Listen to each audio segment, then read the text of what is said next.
జ్యోతిష్య శాస్త్రం ప్రకారం నల్లదారం నేరుగా శని రాహు వంటి గ్రహాలతో సంబంధం కలిగి ఉంటుంది. ఒక వ్యక్తి జాతకంలో ఈ గ్రహాలు మంచి స్థితిలో లేకపోతే నల్లదారం ప్రయోజనకరంగా ఉంటుంది. కానీ కొన్ని రాశుల వారికి ఇది ప్రతికూల ప్రభావాన్ని చూపవచ్చు. జ్యోతిష్య వాస్తు సలహాదారు పండిత్ హితేంద్ర కుమార్ శర్మ నుంచి 4 రాశుల వారు నల్లదారం ధరించడం మానుకోవాలో తెలుసుకుందాం. మేషరాశికి అధిపతి అంగారకుడు. దీన్ని వేగం, శక్తికి చిహ్నంగా భావిస్తారు. మరోవైపు నల్లదారం శనితో సంబంధం కలిగి ఉంటుంది. ఇది నెమ్మదిగా కదిలే గ్రహం, సహనంతో ముడిపడి ఉంటుంది.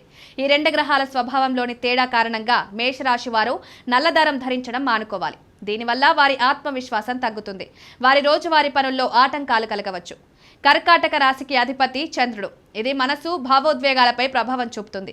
చంద్రుడు ఎంత శాంతంగా, సున్నితంగా ఉంటాడో శని, రాహు అంత భిన్నమైన స్వభావాన్ని కలిగి ఉంటాడు. అటువంటి పరిస్థితిలో కర్కాటక రాశి వారు నల్లదారం ధరిస్తే మానసిక ఒత్తిడి, అసౌకర్యం పెరుగుతుంది. నిద్ర సమస్యలు, ఆందోళనలా కలగవచ్చు. సింహరాశి అధిపతికి సూర్యుడు. జ్యోతిష్య శాస్త్రంలో దీనికి అత్యున్నత స్థానం ఉంది. సూర్యుని ఆత్మవిశ్వాసం, నాయకత్వం, ప్రతిష్టకు చిహ్నంగా భావిస్తారు. కానీ సూర్యుడు, శని మధ్య ఎల్లప్పుడూ వ్యతిరేక భావం ఉంటుంది. సింహరాశి వారి వ్యక్తి నల్లదారం ధరిస్తే అతని సామాజిక ప్రతిష్ట, ఆత్మవిశ్వాసం ప్రభావితం కావచ్చు.